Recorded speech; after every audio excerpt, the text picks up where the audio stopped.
datang, selamat berjumpa kembali di channel YouTube saya. Kali ini saya akan membahas tentang pluralisme di Indonesia. Simak baik-baik videonya ya.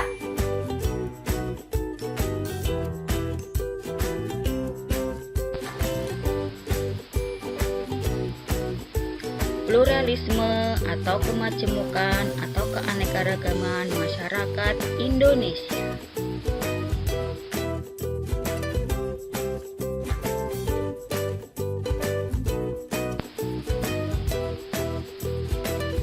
Apa itu pluralitas? Kata plural berasal dari bahasa Inggris yang artinya jamak atau majemuk.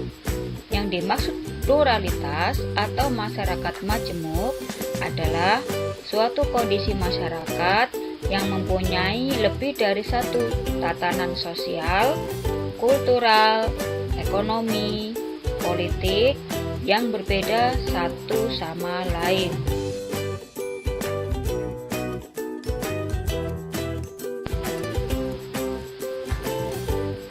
Adapun bentuk-bentuk pluralitas atau kemajemukan masyarakat Indonesia dapat dilihat dari beberapa aspek, yaitu 1.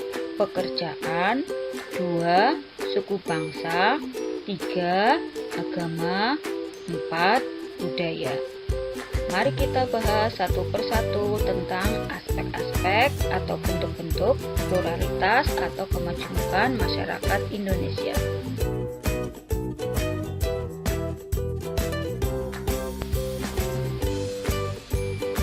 Yang pertama, kita akan membahas pluralitas pekerjaan. Ada dua jenis pekerjaan, yaitu pekerjaan formal dan pekerjaan non-formal. Pekerjaan formal memiliki ciri-ciri: 1. Terikat dengan sistem yang berlaku. 2. Ada aturan yang mengikat dalam bekerja. Contohnya, jam kerja, sistem gaji atau upah, tugas dan tanggung jawab, dan lain-lain. Contoh pekerjaan formal yaitu guru, dokter, pegawai bank, karyawan di pabrik atau toko, buruh. Sedangkan pekerjaan non-formal, ciri-cirinya adalah: 1. Bekerja secara mandiri, tidak tergantung pihak lain. 2. Tidak ada aturan yang mengikat. 3. Hasil tergantung usaha individu. Contohnya, tukang becak, dagang keliling, online shop, petani.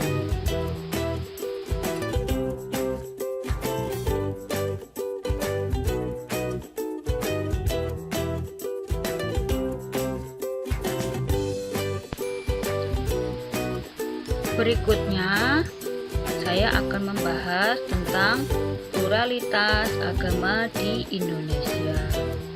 Ada beberapa agama di Indonesia, yaitu Islam, Kristen, Katolik, Hindu, dan Buddha, dan satu lagi Konghucu.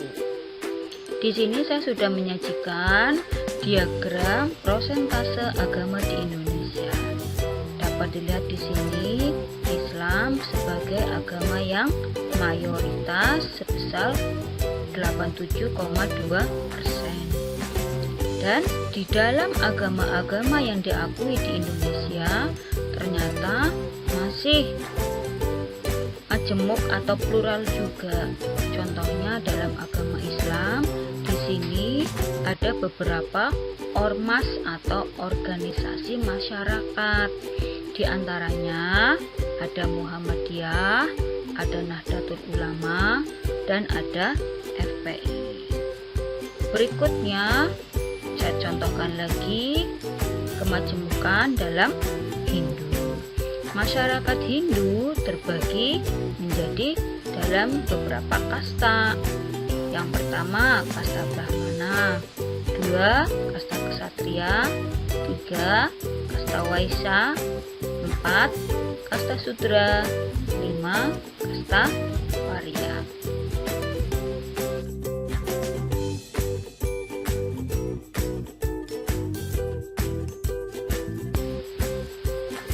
Selanjutnya saya akan membahas tentang pluralitas suku bangsa di Indonesia. Suku bangsa adalah sekelompok manusia yang memiliki kesatuan budaya dan terikat oleh kesadaran identitasnya. Ciri suku bangsa yang membedakan dengan suku bangsa lainnya yaitu ciri fisik, seperti warna kulit, warna dan bentuk rambut, dan lain-lain. Bahasa, adat istiadat, sistem kekerabatan, kesenian daerah, dan tempat asal. Ada banyak sekali suku bangsa yang ada di Indonesia. Di sini saya sudah menyajikan diagram tentang suku bangsa di Indonesia berdasarkan data tahun 2000. Di sini ya, suku yang paling besar adalah suku Jawa sebesar 41,8%. Selanjutnya suku Sunda sebesar 15,4%. Kemudian disusul ada lagi suku Madura, suku Minangkabau, suku Betawi, suku Bugis, dan lain-lain. Di sini saya juga sudah menyajikan ini contoh keanekaragaman suku bangsa di Indonesia. Kalian dapat melihat dari sisi pakaiannya ya, adat istiadat pakaiannya itu berbeda satu dengan yang lainnya.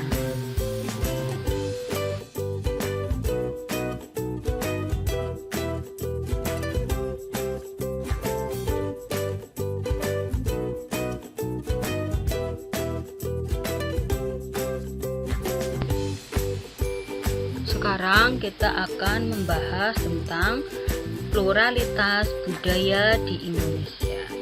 Ada beberapa pengertian tentang budaya. Budaya adalah keseluruhan dari sikap dan pola perilaku serta pengetahuan yang merupakan suatu kebiasaan yang diwariskan dan dimiliki oleh suatu masyarakat. Kebudayaan adalah hasil cipta, rasa, dan karya manusia. Ada beberapa unsur kebudayaan, yaitu 1. Sistem pengetahuan, 2. Teknologi, 3. Kesenian, 4. Religi, 5. Bahasa, 6. Sistem ekonomi, 7. Sistem sosial. Kalau kamu mengira yang dimaksud budaya itu skupnya hanya kesenian saja, itu adalah hal yang keliru. Semua hasil cipta, rasa, dan karya manusia itu disebut sebagai kebudayaan. Kebudayaan juga tidak harus yang kuno. Yang modern pun itu juga termasuk kebudayaan. Contohnya di sini ya, cara bertani itu masuk sistem ekonomi. Ini juga bagian dari budaya manusia. Kemudian di sini ya, ada gambar anak-anak yang sedang belajar menggunakan HP. Mungkin mereka sedang daring ya, karena ada suatu hal yang menyebabkan mereka harus belajar online, misalnya karena ada pandemi. Ini masuk dalam sistem pengetahuan dan teknologi, dan masih banyak contoh unsur budaya yang lainnya.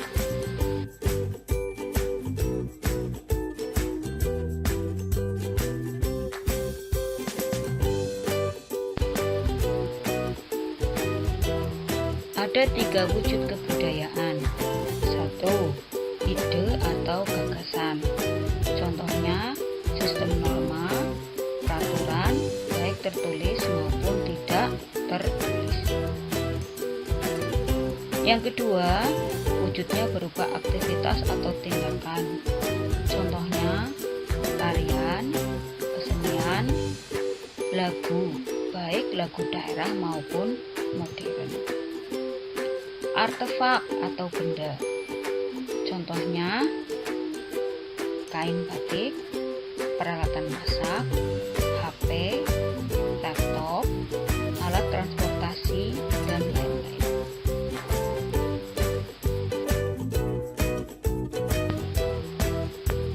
Sekarang mari kita membahas mengapa terjadi pluralitas atau kemajemukan di Indonesia. Kita bahas penyebabnya ya.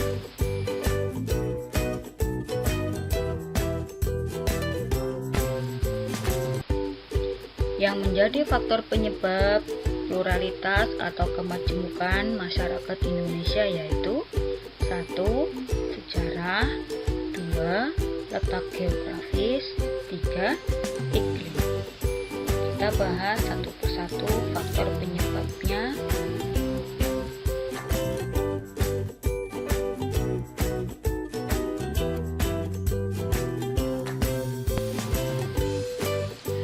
Yang pertama yaitu faktor sejarah. Ada dua aspek sejarah yang menyebabkan pluralitas atau kemajemukan di masyarakat Indonesia. 1. Kedatangan nenek moyang. 2. Pengaruh bangsa pendatang. Untuk kedatangan nenek moyang, secara umum sejarawan berpendapat bahwa nenek moyang bangsa Indonesia berasal dari Yunan, yaitu daerah di wilayah Cina bagian selatan. Mereka datang dalam 2 gelombang, yaitu 1. Tahun 1500 sebelum Masehi, disebut Proto-Melayu. Mereka menurunkan suku Batak dan Toraja. Gelombang yang kedua datang pada tahun 500 sebelum Masehi, disebut Deutero-Melayu. Mereka menurunkan suku-suku bangsa di Indonesia selain Batak dan Toraja. Kemudian faktor sejarah yang lain yaitu pengaruh bangsa pendatang. Bangsa yang pernah datang dan mendiami Indonesia yaitu 1. Cina, 2. India, 3. Arab. Di sini termasuk Mesir, Persia, Maroko. 4. Eropa, yaitu Belanda, Inggris, Portugis.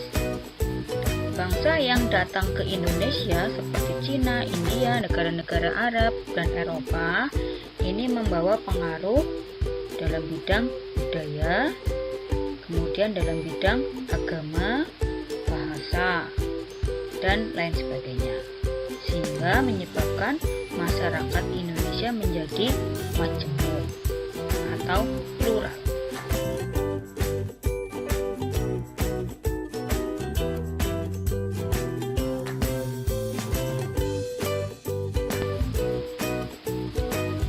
Berikutnya, faktor penyebab pluralitas atau kemajemukan di Indonesia yaitu faktor geografis dan faktor iklim.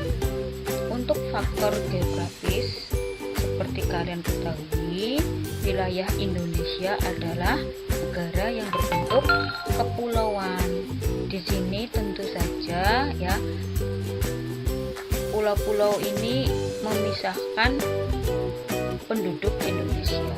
Tentu saja di sini menyebabkan masyarakat itu menjadi majemuk. Masyarakat Jawa dengan masyarakat di wilayah Sumatera itu tentu saja akan berbeda kebudayaan.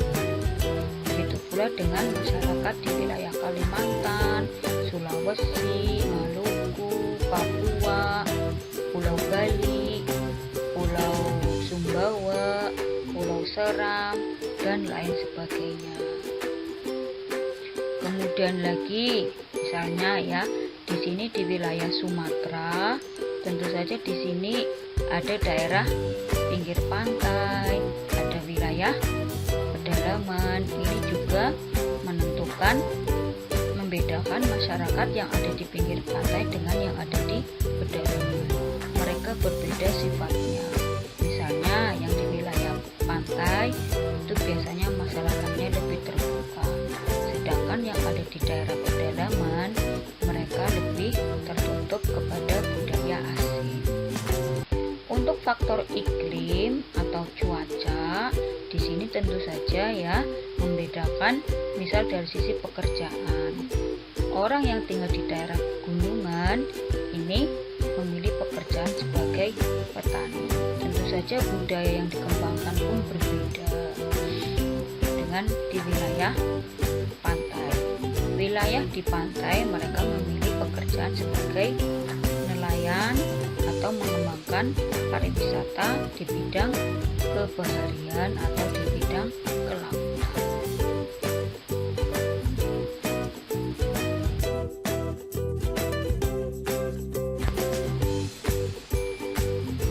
Demikian penjelasan saya tentang pluralitas atau kemajemukan atau keanekaragaman masyarakat Indonesia. Terima kasih atas perhatiannya. Semoga kalian memahami materi kali ini. Assalamualaikum warahmatullahi wabarakatuh.